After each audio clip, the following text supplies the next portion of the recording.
Era uma vez uma fábula que começava assim.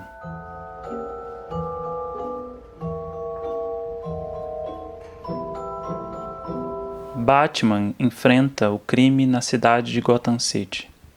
E quando o dia tá barra pesado, o comissário Gordon, chefe do departamento de polícia, coloca um sinal luminoso no céu. SOS, Homem-Morcego, SOS! Precisamos de ajuda! Então o Homem-Morcego aparece das sombras e dá conta do recado. Coloca os bandidos para correr. E vai embora sem pedir agradecimentos. Foi quando sobreveio uma semana de terror. E os cidadãos de bem de Gotham City ficaram aterrorizados. Sobretudo o comissário Gordon. O problema era que, apesar do sinal no céu, o Batman não apareceu nenhuma vez naquela semana. E o pedido de socorro ficou lá parado, sem resposta. Então o comissário Gordon, muito inteligente, decide pedir mais verba para o governo de Gotham City. Sim, precisamos de um sinal ainda mais luminoso. A escuridão de Gotham City é tão grande que o Batman certamente não está vendo esse sinal de luz velho e defeituoso. E com a voz sôfrega, arremata. A coisa está ficando cada vez mais feia. Acalorados debates ocorrem em Gotham City. Mas por fim, investimentos são feitos e instala-se um novo sinal. Este 5 vezes mais luminoso. Escolas ficariam sem merenda, é verdade, mas os políticos da segurança pública bradaram. Precisamos do Homem-Morcego. Dia seguinte, após a inauguração do novo sinal, a coisa estava realmente feia em Gotham City. Então o comissário Gordon não hesita. Com um leve sorriso no canto da boca, liga o sinal. Vocês vão ver, bandidos safados.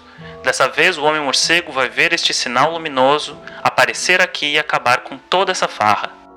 E o Batman, numa das torres da mansão Wayne, vê o sinal no céu. Aquele sinal luminoso, que também é verdade, puxava tanta energia dos geradores da cidade que deixava os bairros mais afastados sem luz. Mas os filósofos de Gotham City sabiam. Isso era para um bem maior. E o nosso Homem-Morcego olha aquele sinal luminoso no céu, olha bem, olha fundo e exclama: Caramba, meu Deus, que lua mais linda! Então, inebriado de tanta beleza, senta-se ali mesmo e escreve mais um belo poema intitulado Lua, Lua, Lua. E a coisa fica só feia. Fim da história. Agora... Mas Felipe, o Batman se tornou um poeta inspirado? Ou, como a esmalha daquele antigo poema, ele enlouqueceu olhando uma suposta lua? Pera lá, o que vocês ouviram é uma fábula. E as fábulas, que nem as de Esopo e La Fontaine, têm uma conclusão. É verdade, a história terminou, mas vocês não ouviram a conclusão. Eis a conclusão da fábula. Foram os traumas de infância, todo o estresse pós-traumático de uma vida marcada por violências e perdas, e por fim, a falta de um tratamento adequado que levaram o Homem-Morcego à total bagunça e dissolução psíquica, não a poesia. Fim. Não a poesia. E por favor, não vamos cancelar o Homem-Morcego. Ele está sofrendo um bocado. Isso não apareceu na história, nem na conclusão, é verdade. Na pressa do trabalho, eu esqueci de dizer isso. Eu devia ter dito. Mas a fábula terminou, tarde demais agora. Mas saibam, quando eu disse que era um belo poema, eu não menti. Eu não gosto de mentira. Ai, o que é poesia? O que é poema? Um belo poema. O que é um poeta? É um indivíduo sofrendo que não ajuda uma Gotham City em chamas?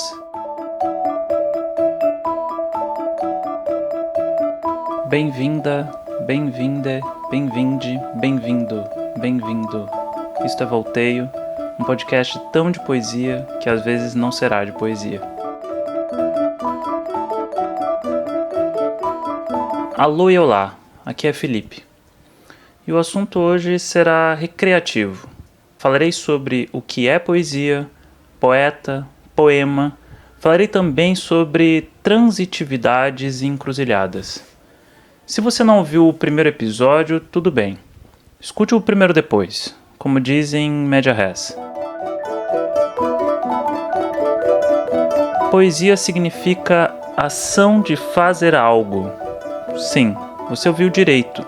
Ação. Ação de fazer algo. A palavra vem do grego, poiesis, que significa ação de fazer algo. Parece uma grande ironia, né? Um paradoxo. E o nosso homem morcego? Um sentido etimológico. Pensar assim, já que poesia é ação de fazer algo, você acha que ele seria mais poeta combatendo o crime? Comprometido com a ação? Fazendo algo? Escrever um poema para a lua é fazer algo? Ou fazer algo é somente dar voadeira com os 2 pés no peito do inimigo? A palavra ação, como termo-chave da poesia, é à primeira vista meio esquisita, talvez. Pelo menos é o oposto do que poesia significa para a maioria das pessoas. Para essa mesma maioria, poesia significa mais uma inação do que uma ação.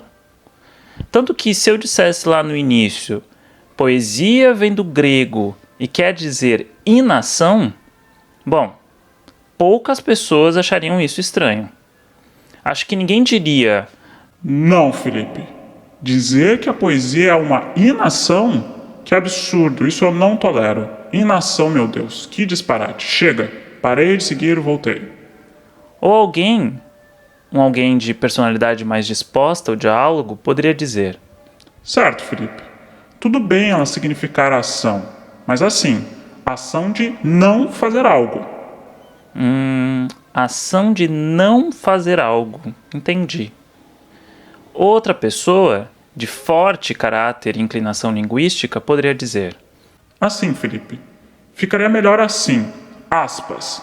Poesia vem de alguma língua morta e quer dizer ação de não fazer nada mesmo. Fecha aspas. Você acha que combinaria? Ação de não fazer algo ou ação de não fazer nada? De toda forma, o fundamento seria este. Por que a pessoa fica lá olhando a lua, ou seja, por não fazer nada, ela faz poesia? Olhar para a lua é não fazer algo, né?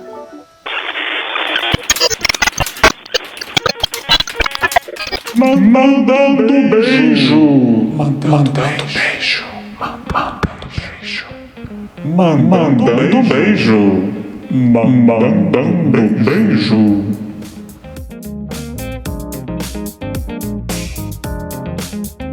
Ah, olhar a lua, olhar os luzeiros do céu. O mandando beijo hoje é pro filósofo Tales de Mileto. Tales foi considerado por Aristóteles o primeiro filósofo grego. Um dia, Tales estava lá caminhando e olhando para o céu, talvez entretido com a arqué, ou seja, o princípio fundamental de todas as coisas.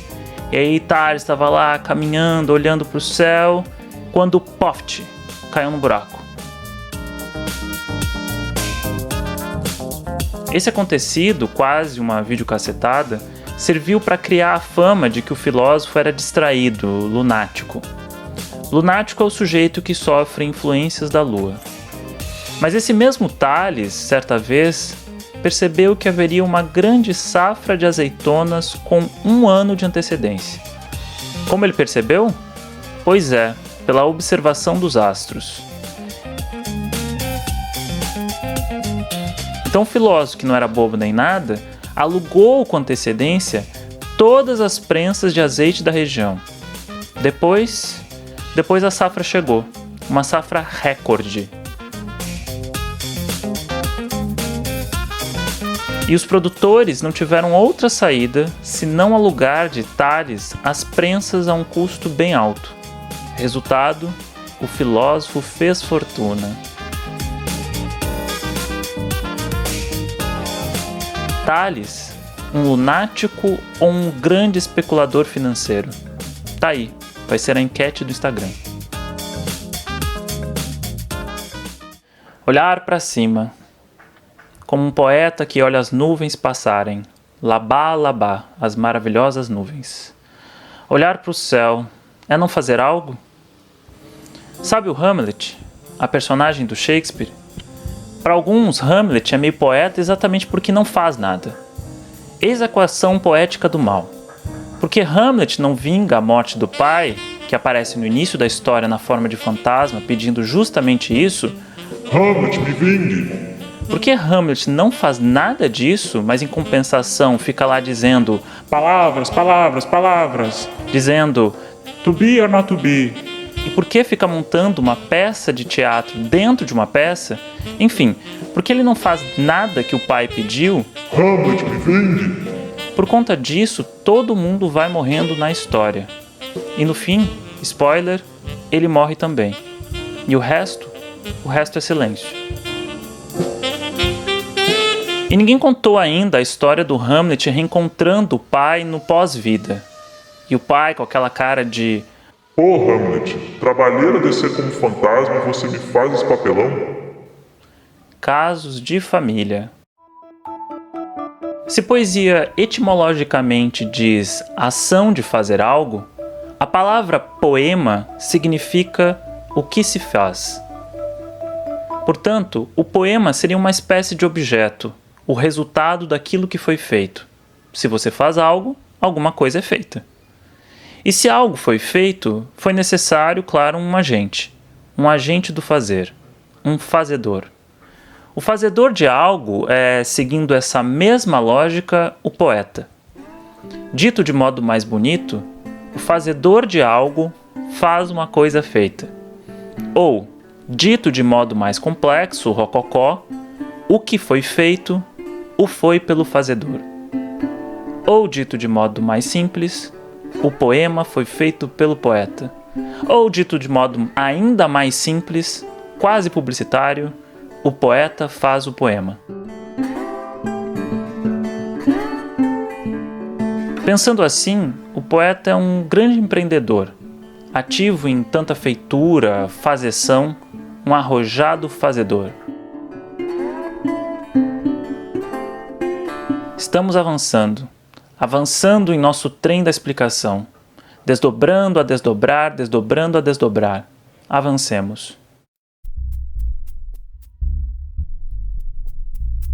Mas estamos próximos de uma encruzilhada, eu preciso avisar.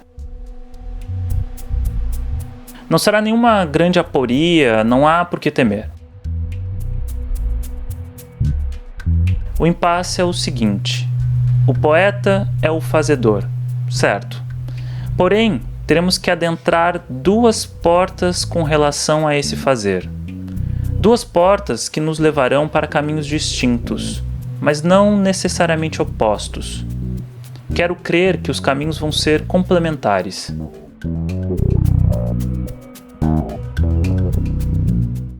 A primeira porta nos levará a um caminho intransitivo.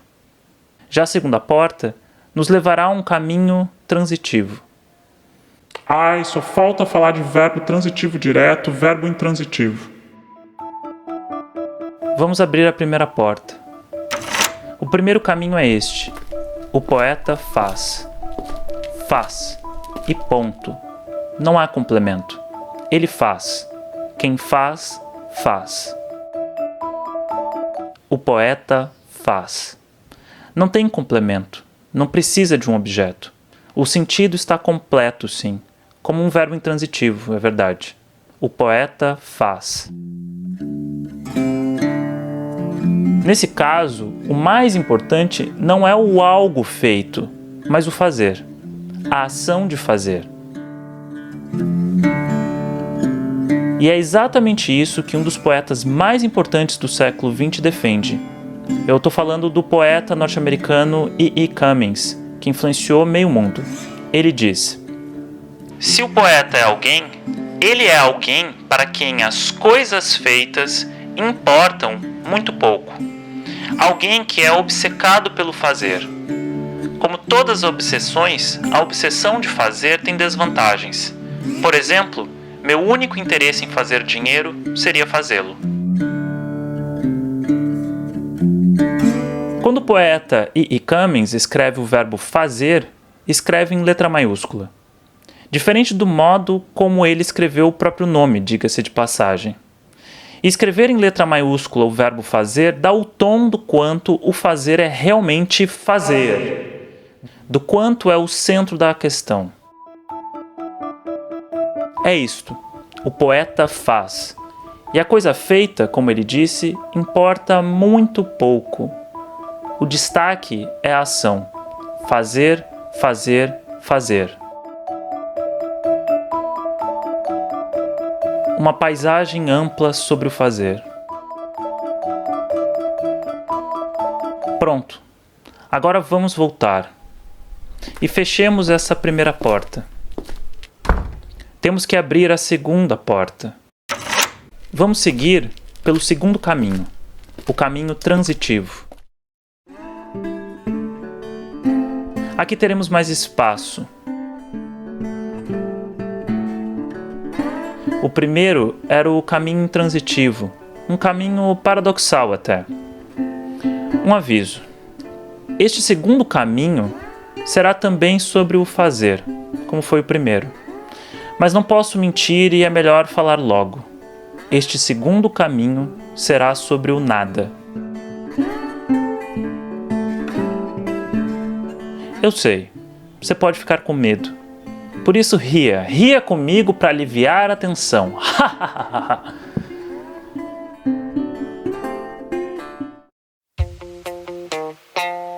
Deixa eu comentar uma coisa primeiro. Antes de a gente ir para a bela encrenca recreativa de hoje, a nossa língua tem malandragens saborosas. A gente pode dizer, por exemplo, Não vou fazer nada hoje. e sem perda de sentido dizer também. Vou fazer nada hoje. No geral, no dia a dia, as duas frases são exatamente iguais, o mesmo sentido. Mas essas duas frases Não vou fazer nada hoje. e Vou fazer nada hoje não são exatamente iguais.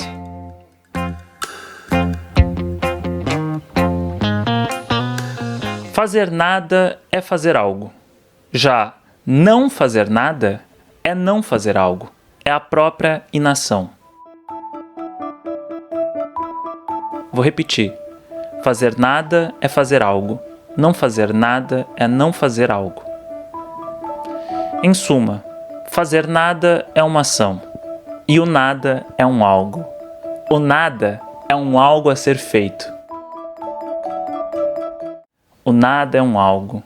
É o nosso complemento, o nosso objeto. E assim, mesmo que você seja um materialista radical, você vai ter de admitir, ao menos, que o nada é um objeto sintático. Mas o ponto aqui não é sintaxe, mas semântico mesmo. Aqui está, o nada que eu prometi. E eu também não sei direito o que fazer agora. Mas isso é um dos temas mais importantes deste podcast. Por isso é importante avançar. Fazer nada é uma ação. Fazer nada é uma ação.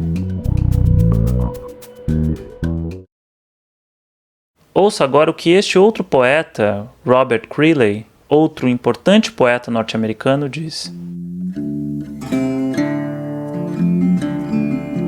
Creeley defende algo que vai exatamente nessa linha.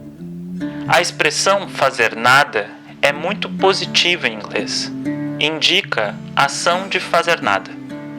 Então, mesmo no nada, nós criamos a ação de fazer o nada, como se a necessidade de fazer nada preenchesse esse vazio.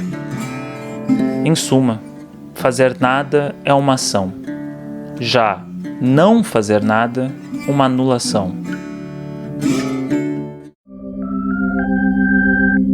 Fazer nada não só é diferente de não fazer nada, como tem aspectos mais complexos, profundos. Essa é a paisagem que se abriu desta segunda porta. Uma transitividade ao nada.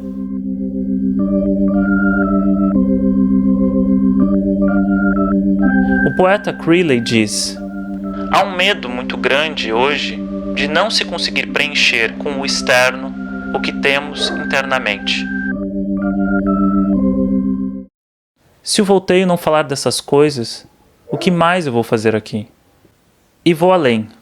E se aquela música do John Cage, 4 minutos 33 segundos, que é apenas silêncio, ou seja, nada, e se essa música for muito mais do que uma mera piada? Melhor, e se ela for uma piada e uma espécie de abertura para algo?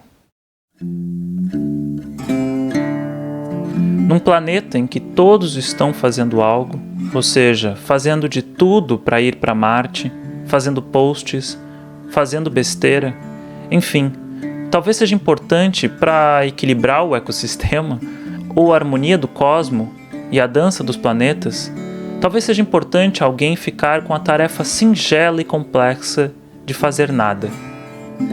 O que é fazer nada, afinal? Por que você fala disso, Felipe? Isso é uma criação ou uma destruição? Por que você está me fazendo essas perguntas enquanto eu lavo pratos? Eu preciso lavar pratos. Sim, sim.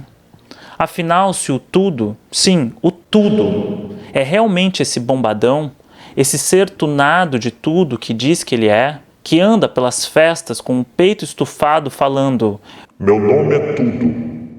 talvez esse mesmo tudo precise urgentemente incorporar o nada.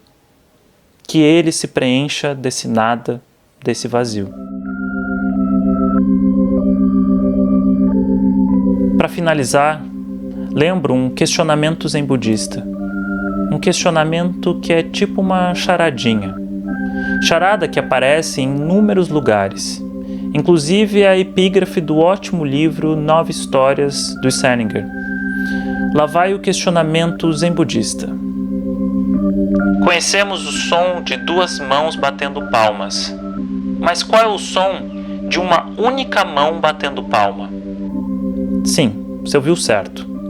Conhecemos o som de 2 mãos batendo palmas. Mas qual é o som de uma única mão batendo palma? Esse tipo de charada recebe um nome específico, o nome de koan. Nem sempre os koans são no formato de perguntas ou charadas. Às vezes, são pequenas histórias intrigantes. Enfim, existem vários tipos. E a ideia deles é geralmente esta: romper com o padrão da lógica, gerar surpresas. E esse koan é tão importante que outros koans são feitos a partir dele, com histórias entre discípulos e mestres conversando sobre o sentido dessa única mão batendo palma. E dizem que meditar nessas questões pode levar a gente à iluminação. Eu diria que bater palmas com as 2 mãos é fazer algo. Palma contra palma, assim. Estamos fazendo algo. Agora, seria o som de uma única mão batendo palma o som de fazer nada? Uma coisa é certa: o som de uma única mão batendo palma é diferente de não bater palmas. Não bater palmas seria o silêncio. Seria a mesma anulação de não fazer nada. Não bater palma é o silêncio total. O som de uma única mão batendo palma é o som do fazer nada.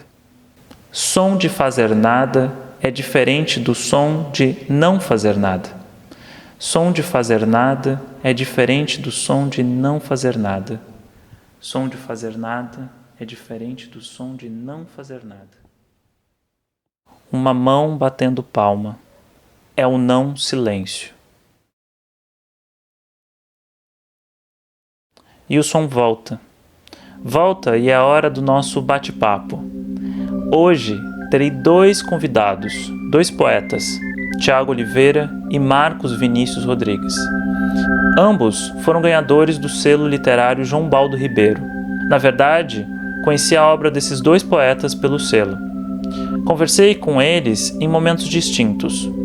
Falaremos um pouquinho sobre trabalho poético, inspiração, transpiração, sobre fazer algo. A primeira conversa é com o escritor e poeta Marcos Vinícius Rodrigues. E logo depois da conversa, ouviremos o poema que ele compôs para o nosso bloco de Quem é essa voz? No primeiro episódio do Volteio, eu falo de forma bem esquemática, eu diria até simplória, da oposição entre duas formas de trabalho poético. A primeira calcada, digamos assim, na ideia de inspiração, como os poetas românticos, e a segunda concepção baseada na ideia de transpiração, como os parnasianos, ou seja, baseada na ideia de razão e método. Nesse debate sobre o fazer poético, você é mais do time da inspiração, como um Vinícius de Moraes, ou mais da transpiração, como um João Cabral de Melo Neto? Ou essa divisão não faz nenhum sentido para o seu trabalho poético? Olha, eu acho que faz sim, e eu acho que eu sou mais da transpiração. E quando eu comecei a escrever poesia, talvez eu fosse mais voltado pela inspiração ou para falar do que eu estava sentindo. Mas as últimas coisas que eu escrevi foram de transpiração mesmo. Por exemplo, esses que vocês me passaram, né, que vocês me pediram. Eu geralmente, ultimamente, começo a escrever poesia, aliás, tudo que eu escrevo, assim, a partir de um projeto, a partir de uma demanda, ou minha ou dos outros, né? Eu me proponho alguma coisa e vou tentando. Então tem algumas coisas que eu escrevo de poesia que não servem para nada logo no começo. Os começos dos poemas geralmente são jogados fora. Depois de muito escrever é que aparece alguma coisa interessante, alguma frase, algum verso que dá para daí fazer alguma coisa. É claro que pode vir a inspiração e vir um verso inteiro, né? Mas hoje em dia, na maioria das vezes, eu sento e me proponho a escrever poesia. Então eu vou e projeto o que eu quero fazer, projeto o tipo de poema que eu quero fazer. Se eu quero seguir o meu estilo normal, que é, por exemplo, fazer dísticos, que eu gosto muito, ou se eu quero tentar algo novo. Então, para mim, tem mais transpiração. E também na prosa é a mesma coisa. Você vai tentando, você vai pensando coisas muito formais, muito pragmáticas, e tem um momentinho lá que vem a epifania. Tem algo que uma hora acontece e funciona, mas depois de trabalhar. Então há muito tempo que eu não tenho mais essa inspiração pronta para escrever alguma coisa. Eu tenho assim a ideia de que, olha, seria legal escrever sobre isso, ou seria legal usar essa imagem, ou nossa, esse verso daria alguma coisa, né? Mas eu só tenho aquele verso, eu não tenho a ideia depois. O que vem depois é a partir de muito trabalho. Assim, aproveitando e engatando uma segunda pergunta, eu queria saber como é que essa experiência da rotina, e sobretudo da rotina atual, influencia a sua produção, a sua estética, ou esse novo contexto não mudou em nada a tua produção poética? Olha, eu acho que não muito. Eu até escrevi algumas coisas também sob demanda. Eu opto por não escrever sobre a pandemia, porque a minha escrita poética, principalmente, eu gosto de escrever a partir da memória, né? Então, prefiro viver a situação, esquecer e depois rememorar. Então, esse processo, para mim, eu aprendi assim com uma poeta baiana muito legal, Maria da Conceição Paranhos, né? De deixar passar o tempo e não escrever no calor. Eu não gosto de escrever para o caso da semana, para a indignação da semana, como as pessoas fazem. Lá no meio da pandemia, não sei em que mês, eu saí no jornal à tarde, era justamente falando de poemas da pandemia, estava lá todos os poetas com o seu poeminha, e eu, sem poema nenhum, dizendo isso que eu acabei de dizer, e todos os poetas muito esperançosos que a humanidade ia melhorar, e eu dizendo que ia ficar a mesma coisa, as pessoas egoístas iam ficar mais egoístas. Eu tô achando que eu acertei. As pessoas só pioraram. E quanto a escrever, eu realmente não gosto de escrever sobre o que está acontecendo agora. Talvez no futuro eu escreva sobre a pandemia. Já tive ideias de escrever coisas, não em poesia, mas em prosa, sobre a pandemia. Mas eu não sei, prefiro me descolar do hoje, principalmente na poesia. Prosa é outra relação. Estou falando muito dos dois porque eu faço os dois, né? Muito. Então, eu não sou esse poeta em desacordo com o dia a dia e que não tem um senso prático. Pelo contrário, eu tenho uma vida prática muito funcional, muito normal, né? Então, Eu não tenho isso. Claro que eu tenho esse outro lado contemplativo da escrita mesmo. Eu gostaria de ser só essa pessoa, mas eu sou uma pessoa muito prática também. É como se eu vivesse em dois mundos, eu não misturo tanto. Hoje em dia até eu misturo mais porque de alguma forma essa minha persona de escritor transbordou para o meu lado de professor, de advogado, né? As pessoas me conhecem também assim, nesse outro lado, e antigamente não conheciam e acaba se misturando, mas eu separava bem. Embora eu seja realmente uma pessoa contemplativa, mas tem um senso prático muito grande, inacreditavelmente prático. Para um poeta, então... Eu até poderia perguntar isso, né? Como é que é algo realmente muito diferente, né? Porque o poeta normalmente tem essa caricatura, né? De uma pessoa que tem muita dificuldade de fazer as coisas no dia a dia, de que vive só de cismar, né? Nesse episódio, eu vou falar muito sobre a importância do cismar para os poetas, né? Que é um termo que eu acho que aparece desde lá do Canção do Exílio, do Gonçalves Dias, que diz algo assim, eu cismando à noite. E eu fui percebendo assim que diversos poetas falam muito sobre a importância do cismar. E eu acho que tem a ver, talvez, não sei, e a minha pergunta vai tentar ir por aí, que a sua poesia ela é mais um resgate, é algo que parece que você vai... Você falou da memória, né? Você podia falar mais um pouco sobre isso? Como é que é esse processo, essa relação da poesia com a memória? Nossa, eu acho que é um dom natural, porque eu sou uma pessoa muito ligada ao passado, sempre. Eu sou aquela pessoa que gosta das coisas depois de 5 anos. A coisa apareceu, eu vou começar a gostar 5 anos depois, quando ninguém mais está ligando. Então sou muito ligado a coisas do passado, eu tenho uma nostalgia dos anos 60 que eu não vivi. Eu queria ter uns 10, 15 anos a mais para ter vivido os anos 60, e gosto dos anos 50 também, de músicas e tudo. Então eu tenho essa ligação, esse olhar para as coisas do passado na minha vida também. Ultimamente eu tenho escrito muito, não em poesia, porque em poesia até tem, mas eu tenho escrito muito em prosa sobre os anos 70. Meu antepenúltimo livro, né, se passava nos anos 70. Eu tenho ideia de fazer mais coisas nos anos 70, tenho ideia de fazer mais coisas nos anos 80. Então, com a poesia, e aí eu estou falando de fatos, né, de histórias mesmo, mas com a poesia acontece algo semelhante, acontece de eu revisitar alguma experiência minha e aí finalmente escrever sobre ela. Aí claro, já na poesia eu ficcionalizo, né, porque o eu lírico de uma certa forma é também um personagem, uma criação, né, e aí eu ficcionalizo aquilo para mim e vou escrever. Tenho minhas obsessões na poesia, né, com a ideia da ausência, né, a ideia da fragmentação. Trabalho muito com essas coisas e vou muito para o passado, não objetivamente na poesia, e não para esse sentimento cotidiano atual. Agora, a gente sabe que na verdade o tempo todo a gente está falando da gente aqui e agora, né? Então não tem como escapar, mas o método é esse. O método é esse distanciamento, né? É falar de algo, de buscar uma provocação ou interna ou externa mais distante, que aí você acaba falando de si mesmo sem perceber que é o ideal. Você falar de si mesmo percebendo é péssimo, acaba não dando certo. Pelo menos para mim, acaba não dando certo. Agora, você tentar esconder e aquilo aparecer de alguma forma, aí funcionou. Até porque ninguém sabe exatamente o que é que está vendo. Isso é bom também. Acho que é isso.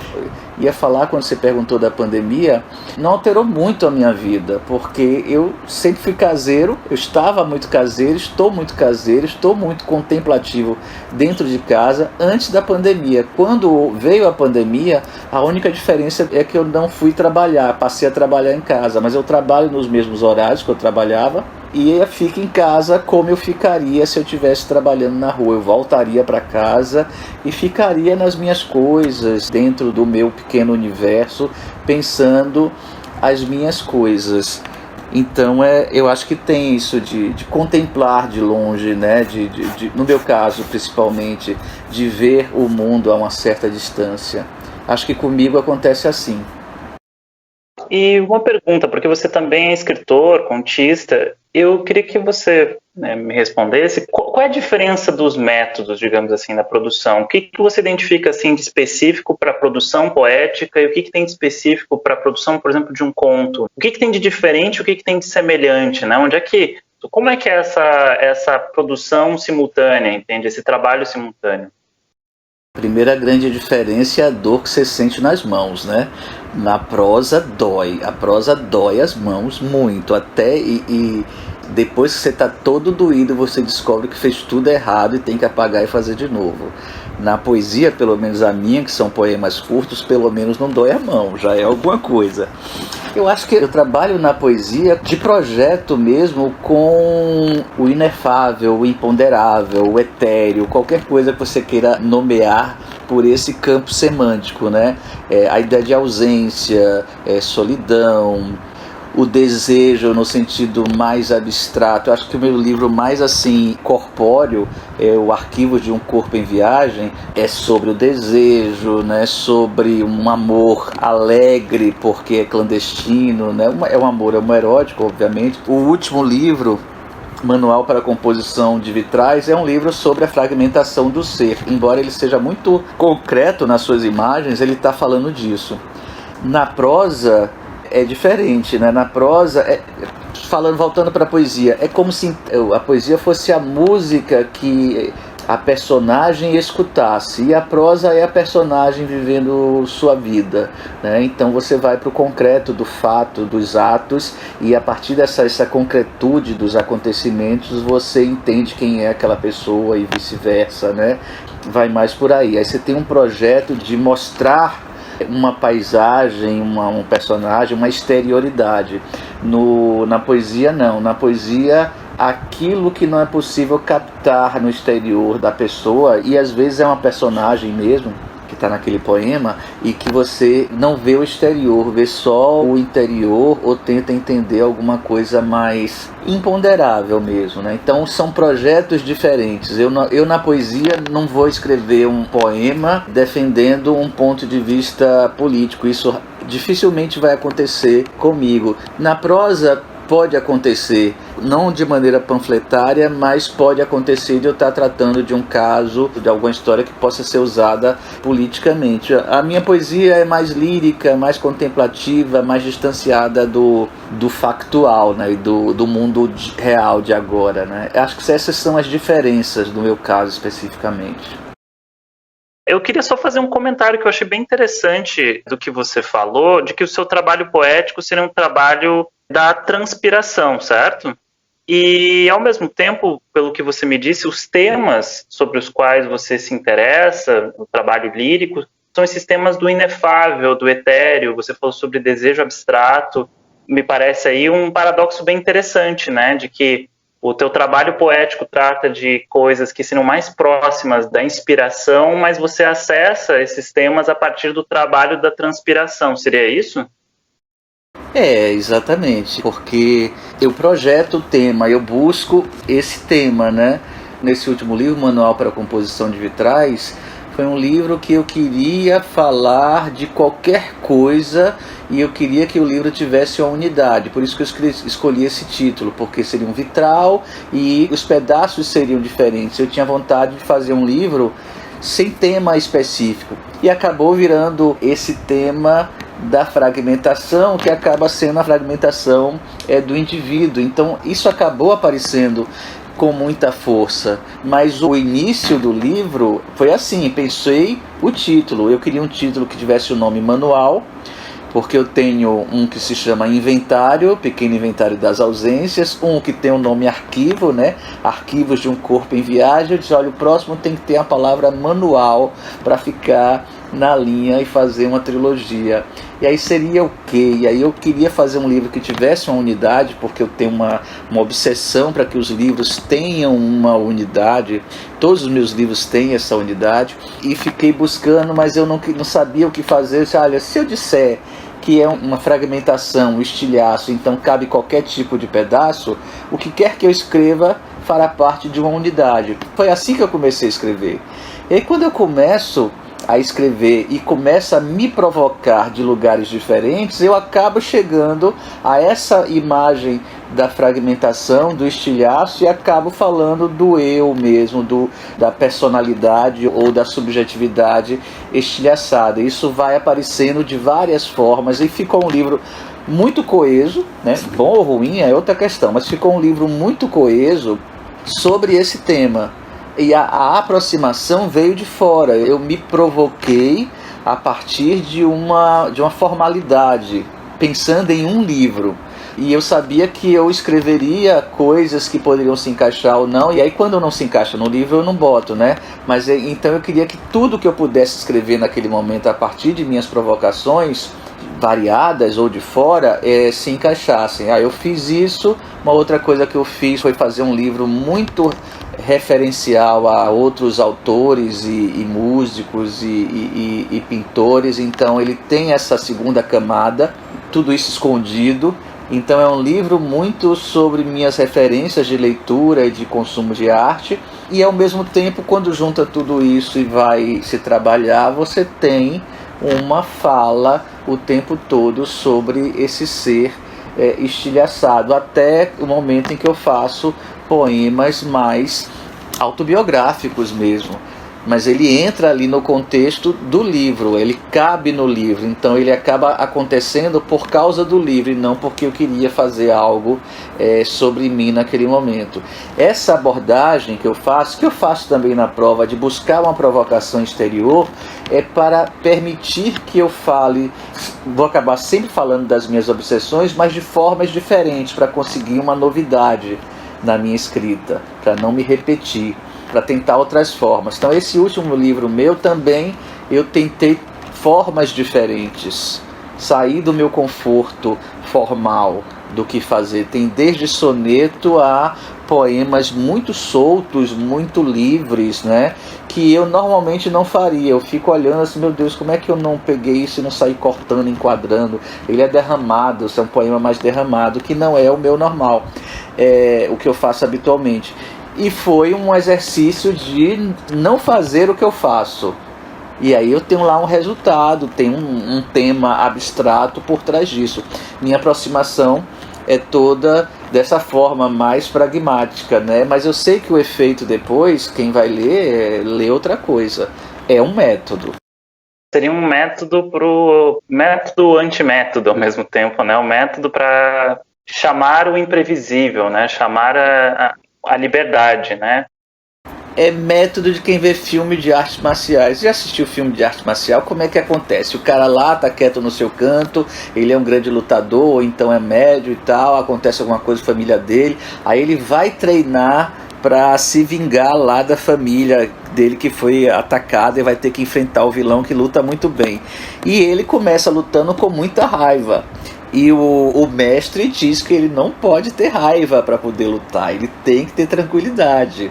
E aí ele vai conseguir fazer bem. Eu acredito nisso para várias coisas e para a poesia também. Quando a pessoa vai com muita raiva, com muita dor, para falar de sua raiva e sua dor, as chances de dar errado, as chances de ficar meramente confessional, uma mera confissão, ou as chances de ser um poema de combate com palavras de ordem, simplesmente da pessoa gritando, por favor não me matem, essas coisas, ou ser um por favor, né? Só não me matem, e aquilo ficar datado e perder força logo depois, as chances disso tudo acontecer são muito grandes.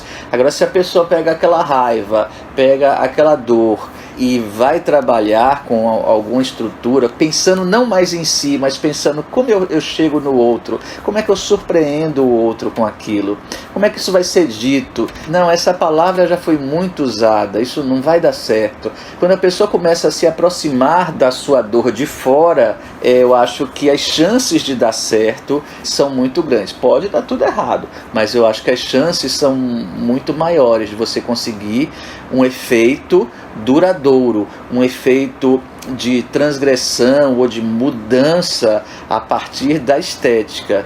Acho bom separado. Uma coisa é a vida da gente, que a gente vai lá e luta para tentar as coisas. Outra coisa é você produzir uma frase, um verso tão bom, que ele permanece e se modifica e continua sendo inspiração para grandes revoluções. Isso é o que é o fantástico. Isso não depende do que ele diz, porque o que ele diz pode depois não fazer mais sentido, mas o de como ele diz, de como ele, a cada momento ele pode servir de uma inspiração para alguma coisa e de uma revelação íntima do leitor. Eu acho que isso é o que é o mais interessante mesmo. Olha só, Marcos, eu gostei muito da conversa, muito bacana realmente as suas respostas. Queria de novo te agradecer enormemente ter aceitado participar do Volteio, né? Ter aceitado participar da brincadeira também de compor o poema. Enfim.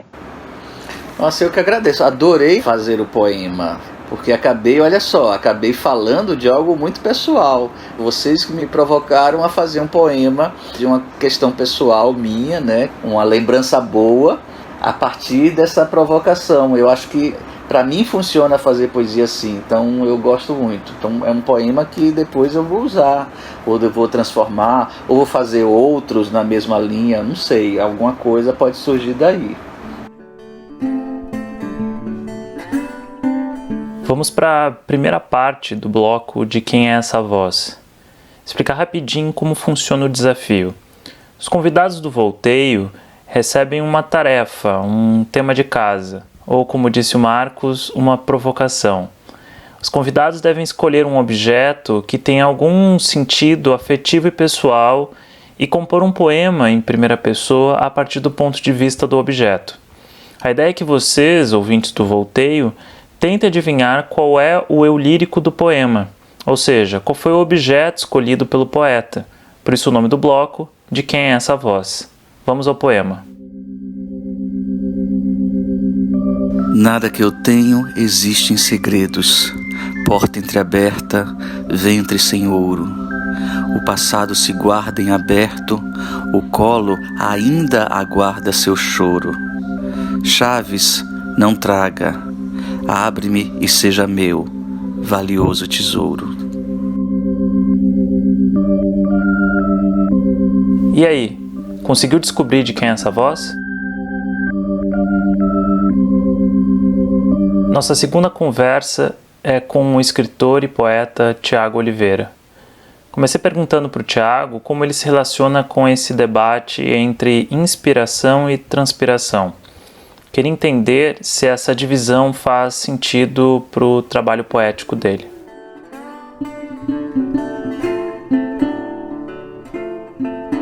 Cara, eu acredito muito na fusão dos dois, né? Porque você não tem como prever a intenção da poesia, né? Ela surge basicamente de uma necessidade de escrever, mas há momentos em que você...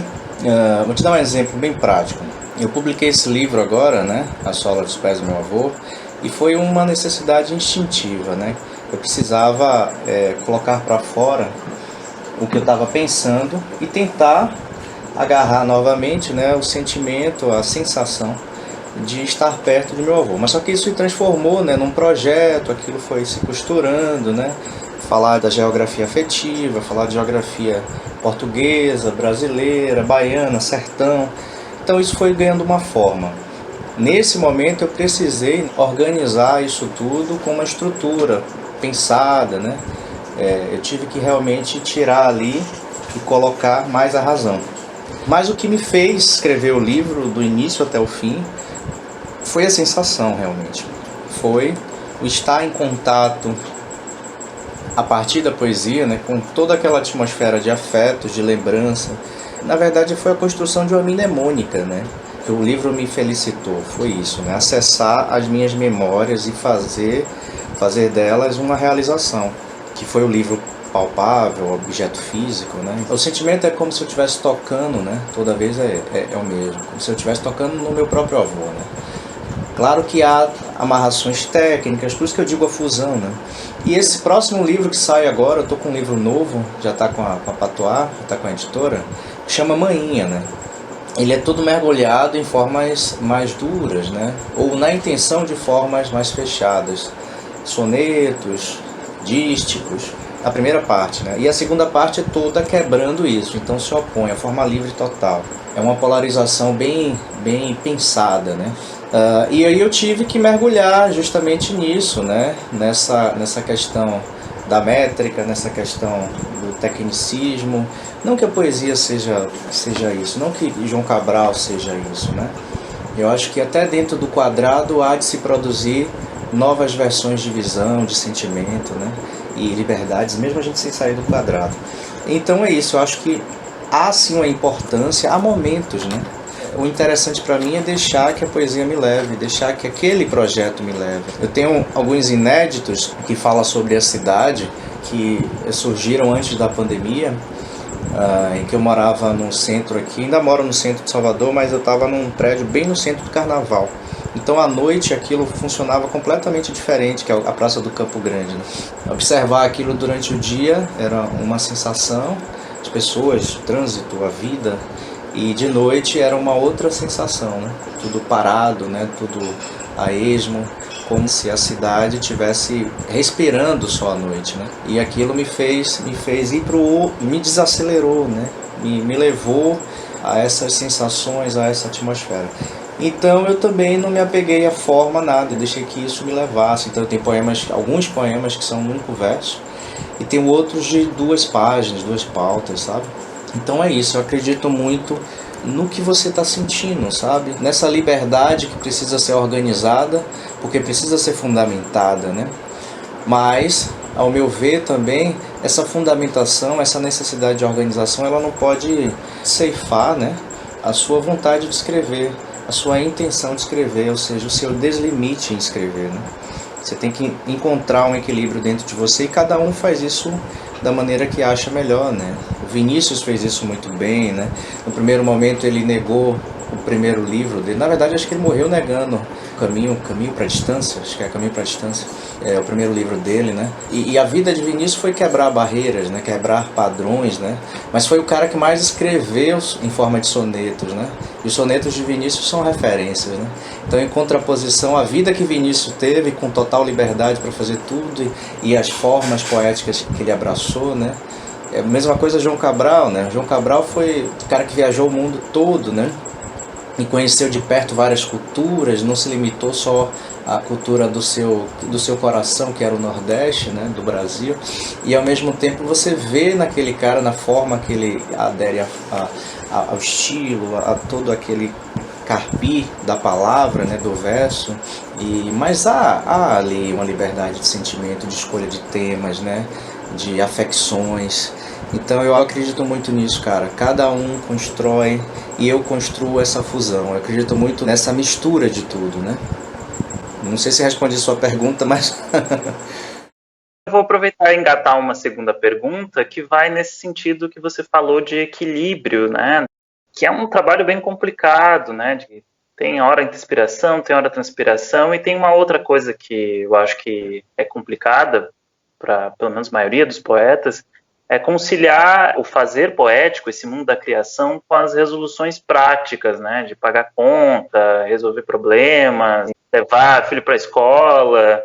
E eu queria saber como é que essa experiência da rotina, sobretudo da rotina atual, né, de pandemia, influencia ou impacta a sua produção, a sua estética, né? Você falou aí que está com um livro novo, já está com outro livro. Como é que está sendo esse processo agora? Cara, primeiro eu queria lhe agradecer por essa pergunta, né? Porque a gente está nessa pandemia sem encontrar os nossos pares, né? Os nossos amigos. E a gente fica carente mesmo de uma boa conversa, né? E eu já vi que a conversa aqui é boa mesmo, eu gostei, adorei. A gente fica feliz quando encontra pessoas que carregam a mesma paixão, né? Afinidade, ou mesma intenção em relação à literatura. Nesse momento, eu costumo dizer que a literatura, né? Não só a poesia, mas a literatura é minha religião. É para ela que eu rezo, é para ela que eu mantenho minha fé, sabe?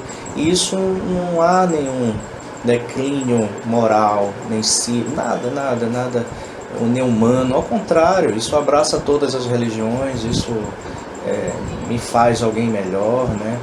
Me faz olhar para o outro, me colocar para o outro, né? Para observar, para estar disponível. Então a literatura é minha terapia, é minha religião. Nesse momento de pandemia, a gente está muito se reinventando, né? Agora a gente sofreu um baque segundo aqui, porque está todo mundo novamente, né, isolado, com medo. Hoje eu tive uma alegria imensa, que foi minha irmã, ela é profissional de saúde, e ela se vacinou, e aquilo contagiou a gente, que já vinha de uma semana pesada, né? A gente tem um pequeno curso aqui no centro da cidade, estava com aquelas aulas híbridas, né? Tentando, na verdade, aulas híbridas, mas 99% das aulas online. Então eu tive algumas oportunidades de ver os pais, ver os alunos, mas depois suspendeu, a gente estava animado com a possibilidade de voltar, né? E diante disso tudo, né, o que é que acontece no final, pelo menos na minha rotina, né? Eu recebo muitos livros de editoras, que eu sou colaborador no Letras, que eu escrevo sobre alguns livros, né? Então eu estou sempre diariamente ou lendo ou escrevendo sobre algum livro, alguma leitura, alguma reflexão, e isso vai saindo, vai saindo. Então eu tenho que me desdobrar, né? Isso não é uma tarefa que me dá dinheiro para eu pagar minhas contas, não. O que paga minhas contas realmente é eu dar aula, ser professor. Nós somos professores, eu e minha esposa, e eu consigo organizar bem porque eu durmo muito tarde. Eu escrevo e leio durante a madrugada, eu durmo 3 horas da manhã, acordo 5, 6, 6 e meia, eu durmo muito pouco. E é durante a madrugada que eu consigo escrever e fazer a maioria das coisas. Não como antes, não como há 10 anos atrás, eu já me sinto mais cansado. Mas isso tudo eu estou lhe relatando porque isso tudo faz parte do pão da poesia, né? Ao mesmo passo que eu consigo respirar quando eu estou no silêncio aqui da minha casa, com as crianças já dormindo, depois de um dia cheio de dar aulas online num quarto e ter que me virar, sair correndo, entre passar uma atividade para um aluno, sair correndo, botar um lanche para elas, mudar o desenho, sabe? Ou resolver alguma pequena briga entre elas. Então a gente fica se desdobrando, se reinventando. Então tudo isso é o quê? É a vida que está acontecendo agora. E melhor oportunidade para a gente entender e fazer literatura é agora, independente do que esteja acontecendo. E aí assim caminha a minha literatura, a minha poesia. Eu não costumo negar nada, eu não costumo, reclamo sim, como qualquer outro ser humano, mas procuro entender o fato de eu estar reclamando, né? Por que eu estou reclamando, né? Eu poderia usar isso aqui de outra maneira. Eu terminei agora uma rotina bem louca, bem doída mesmo, porque escrever dói, né? Escrever dói, já dizia Kafka. Eu terminei um livro de contos, né? Escrever prosa para mim é muito mais doído do que escrever poesia, porque eu tenho uma rotina muito maior e uma familiaridade muito maior com a poesia. Eu leio muito prosa, mas escrevo muito pouco. E aí eu decidi que eu separaria ali um mês inteiro, todo dia escrevendo, né? E consegui em 20 dias organizar um pequeno livro de contos com, não sei, 12, 13 contos. Um pequeno livrinho que tem a ideia de recomeços, né? Recomeços, mas das formas mais distintas, né? Que é o nosso Brasil, que é o nosso mundo. E aí eu utilizei, né, das reflexões diárias. Eu tenho muitos alunos que os pais trabalham em diversas áreas da sociedade e tenho muitos amigos espalhados também em vários lugares do mundo. Então a gente troca muita informação. Então há muitos recomeços passando por mim, digamos assim, né? E isso, o olhar, né, e o papel e a caneta estão sempre ali, atentos, com uma naturalidade mais genuína, né, mais minha possível. Então, isso aconteceu. Aconteceu por quê? Justamente porque há essa possibilidade da pandemia, que é duro, é difícil, a morte, a dor, há sim, mas há também uma chance da gente se reconectar com algo que estava aí perdido, né? E aproveitar, né, para entender o nosso papel nisso tudo, né? Filtrar, acolher, acatar, né, agradecer e seguir em frente, né? Seguir em frente porque a vida continua, né? Continua e é preciso também ter fé e acreditar. Então essa literatura, essa vida que eu venho levando, né? De várias intermitências, de vários despedaçamentos, digamos assim, ela é que me propicia escrever, por mais paradoxal que isso seja, né? Como é que a gente encontra tempo, cara, quando você não consegue ficar sem aquela coisa? Você não consegue ficar sem beber água durante o dia, né? Você não consegue ficar sem respirar. É a mesma coisa. Eu não consigo ficar, nem que seja um poema, dos dias que eu estou mais exausto, cansado, sabe? Eu paro na frente da estante dos livros e isso acontece, né? É um momento ali de...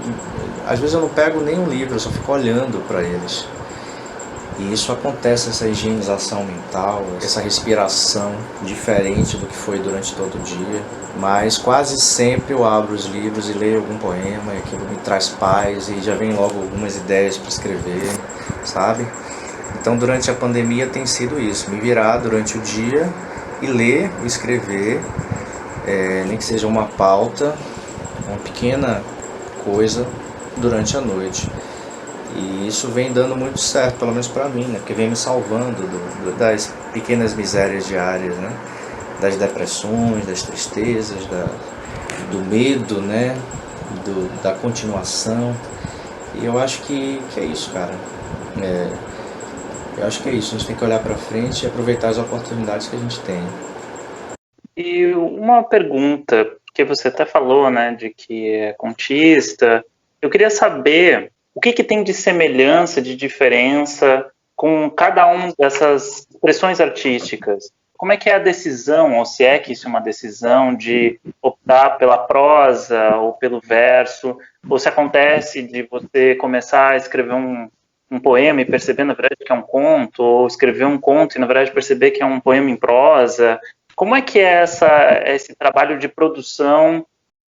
Dos últimos anos para cá, eu consigo já definir bem a minha vontade de escrever. Antes eu sentava e saía o que saía, né? Agora já eu consigo me organizar, né? Até mesmo por causa da rotina como professor, né? Você precisa se organizar para poder as coisas acontecerem. Então eu, quando sento, eu já sei que eu vou escrever prosa, já sei que eu vou escrever poesia, sabe? Eu recebo normalmente algumas encomendas, agora com essa coisa da Lei Aldir Blanc, eu recebi vários convites, né? Então tem algumas coisas aí que vão se consolidando no decorrer dessa semana, da outra, né? Algumas feiras literárias, alguns exercícios literários, algumas coisas. Então eu já tenho basicamente aquele dia para escrever aquele poema, aquele dia para escrever aquela crônica, sabe? Aquele dia para escrever... Eu vinha já querendo há muito tempo escrever prosa. Então eu já vinha, antes de mais nada, né? A escrita ela começa na leitura, né? Então antes de escrever, eu leio bastante sobre aquilo que eu quero escrever, na linha daquilo, né? Eu me deixo contaminar muito também por linhas estruturais, por estilos e por autores que eu gosto, que eu tenho afinidades. Então eu deixo que aquilo cresça dentro de mim a partir da leitura de alguns livros, de um determinado autor, de vários autores, né? E aí só então aquilo vem e acontece. Eu sento, eu começo a pensar o projeto, né? Hoje eu não consigo mais escrever sem pensar um projeto, uma possibilidade de estrutura para aquilo, seja para o conto, ou seja para um romance, ou seja também para uma poesia. Mas normalmente eles vêm já dentro de uma ideia de continuidade, ou seja, um livro. Eu raramente, nos últimos anos, escrevi um único só poema. Todos os poemas que eu estive a escrever, acho que nos últimos 2, 3 anos, eles fazem parte de algum projeto, né? Começaram a surgir, como esse último livro, que tive a alegria de ter sido contemplado pelo selo do João Baldo Ribeiro, aqui na Fundação Gregório de Matos e Prefeitura de Salvador, que vai sair agora esse ano, né? Foi o original Soprando o Vento. Eu tive um período que eu organizava com a Kátia Borges, o Sarauzinho, aqui no Rio Vermelho. E aí a Kátia, a gente organizava uma vez no mês, né, um sarau com presença musical e presença de escritores, poetas, normalmente quase sempre poetas. Então a gente fazia isso acontecer, e aí durante esse ano, né, que foi o ano de 2019, a gente fez o sarau, depois a gente resolveu dar um tempo, aí depois veio a pandemia e tudo. E aí, durante esse ano eu escrevi alguns poemas já pensando em organizar um bloco, né? Então, toda vez que eu já sentava sabendo que eu estava escrevendo uma continuação daqueles poemas iniciais, lá de fevereiro de 2019. Então, estava no início do ano, na metade, no final, eles estavam dentro de mim, dentro dessa organização. Então eu sabia que eu estava escrevendo poesia, eu sabia que eu ia continuar escrevendo poesia daqui a uma semana, 2, 3.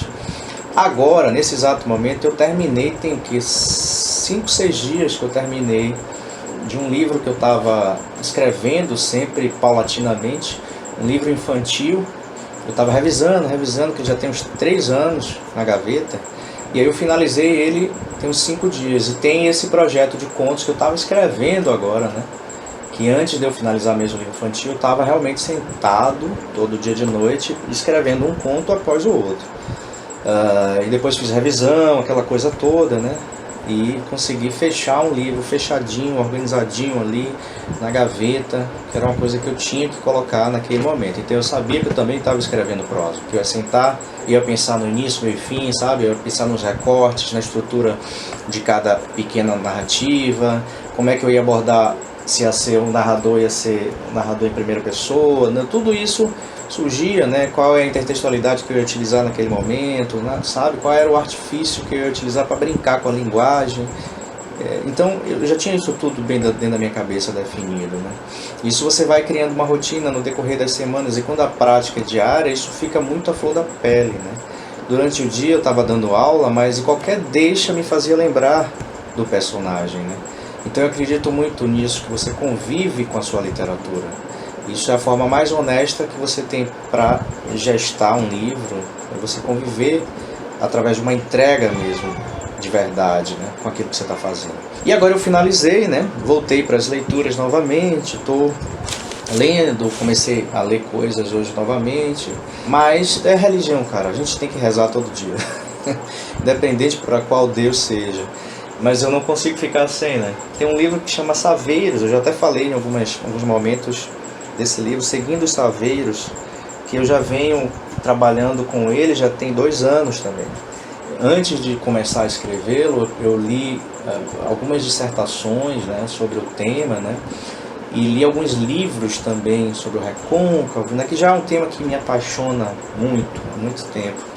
E aí eu já estou nele, já estou pela metade, mas dei uma segurada, porque achei que era necessário parar um pouco, respirar, né, e voltar a ler um pouco. Tive a oportunidade, antes, um pouquinho da pandemia, de fazer algumas viagens para lá, alguns lugares que eu já não ia há mais de 10 anos, então fiz algumas fotografias, isso, sabe?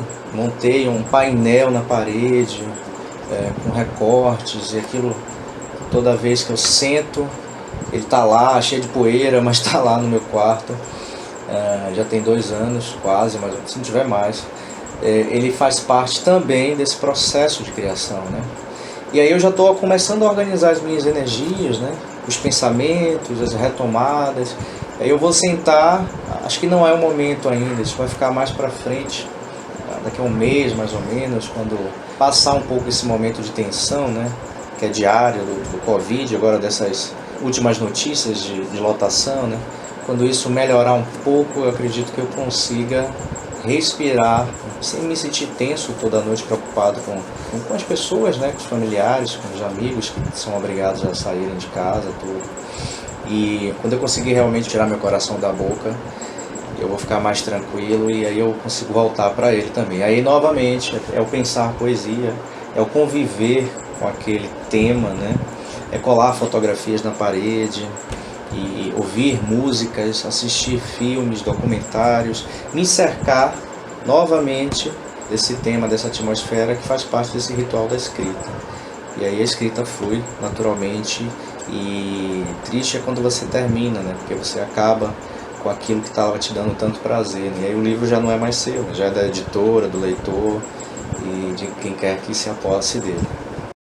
Nossa, gostei muito de falar com você. Eu concordo muito com você, com o que você disse antes, de que a gente se sente sozinho mesmo. Essa situação toda de não poder ver os amigos direito, não poder conversar sobre as coisas que a gente gosta.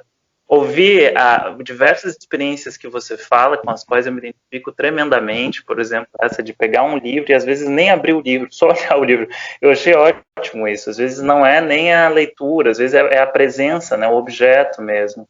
Então, eu queria realmente te agradecer, porque a sua entrevista me provocou esse sentimento mesmo de semelhança, assim, né? De, olha, não estou sozinho, né? Tem outras pessoas que têm sentimentos muito próximos aos meus com relação à poesia, com relação à criação, com relação à rotina. Então, eu realmente, de coração, queria te agradecer muito por ter participado aqui dessa conversa, viu? Ô, cara, eu que agradeço, viu? E para comemorar agora eu vou até abrir uma taça de vinho ali para poder comemorar esse fechamento de noite.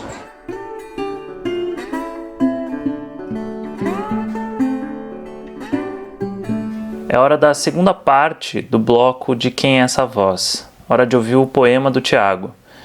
As premissas foram as mesmas, escolher um objeto pessoal e escrever um poema a partir do ponto de vista desse objeto.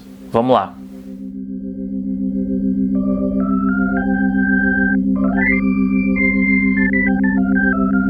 O mundo além da gaveta, só o primeiro a atravessar os ventos e iluminar o que ontem foi pensamento.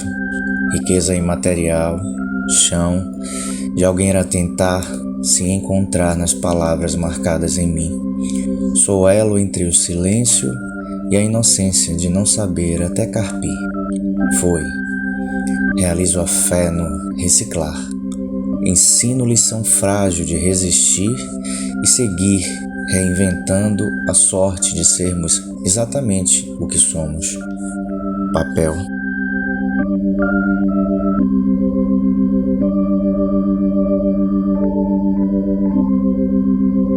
E aí, descobriu de quem é essa voz? Antes de ir para a caixa de ferramentas de hoje, queria agradecer muito ao Marcos e ao Thiago por terem aceitado o convite para participar aqui do Volteio. E agradeço também ao selo João Baldo Ribeiro que me permitiu chegar à obra desses dois poetas, com os quais tive o grande prazer de conversar e ouvir diferentes visões de poesia. Isso para mim é a felicidade. Obrigado. Lembrando que as respostas dos dois poemas serão colocadas nos stories do Volteio Podcast. Segue a gente no Twitter e no Instagram, estamos como @VolteioPodcast. O Marcos e o Thiago também responderam uma mini entrevista para o nosso site, volteiopodcast.com.br. Lá eles dizem por que escolheram os objetos, o que os motiva a escrever hoje e qual o futuro que eles imaginam para a poesia. Confere lá.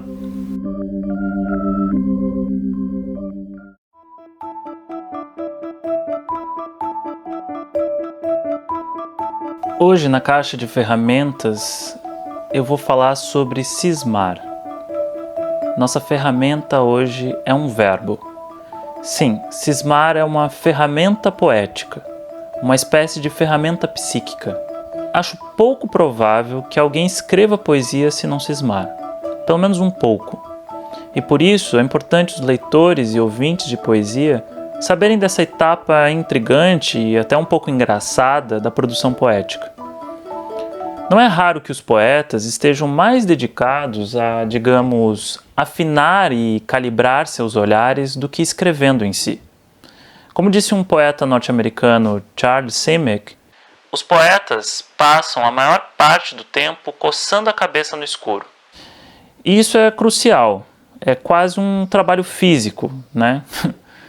E se o poeta Simic me perguntasse, Felipe, como você traduziria o verbo cismar? Eu diria, Charles, amigão, cismar é coçar a cabeça no escuro. A poeta portuguesa Sofia de Mello disse numa entrevista, eu não tenho ideias feitas sobre as coisas, e cada vez tenho menos ideias, sabe? E já digo, eu não penso, só cismo. Amo essa declaração. Outro poeta, o francês Francis Ponge, escreveu algo nessa linha. As ideias, como tal, parecem-me aquilo de que sou menos capaz e não me interessam mesmo. Ou seja, cismar não se trata exatamente de ter ideias, de ficar pensando. No seu discurso para a Academia Sueca, a poeta polonesa Szymborska, sem usar diretamente a palavra cismar, disse: mas os poetas são os piores. Seu trabalho, inapelavelmente, nada tem de fotogênico. Alguém senta a uma mesa ou deita num sofá enquanto olha imóvel para a parede ou para o teto. De quando em quando, essa pessoa escreve 7 linhas só para riscar uma delas 15 minutos depois. Em seguida, mais 1 hora se passa, durante a qual nada acontece. Por isso, depois de uma jornada extensa de trabalho, os poetas precisam fazer como aquele outro poeta surrealista que falei no primeiro episódio. O poeta vai dormir, quer dizer, vai trabalhar mais um pouco. Tem algo de gato nisso tudo, não? Eu acho isso às vezes. E não por acaso, talvez, os poetas gostarem tanto de gatos. Mas não sei se gatos cismam de fato. Às vezes, os gatos estão com aquela cara de Prefiro não fazê-lo. como na frase célebre de Bartleby. Mas saibam, cismar é só uma possibilidade. Há poetas que preferem flanar, capinar, surfar, protestar. Cismar é só uma opção para o trabalho poético, ou uma possível etapa do processo. Nem todos os poetas são tão cismantes quanto esses que eu citei aqui. E tá tudo certo, óbvio. Nem todos ficam pensando na morte da bezerra, como diz meu pai. É isso então, pessoal. Nos vemos na sexta-feira no Laboratório do Risco. Até lá!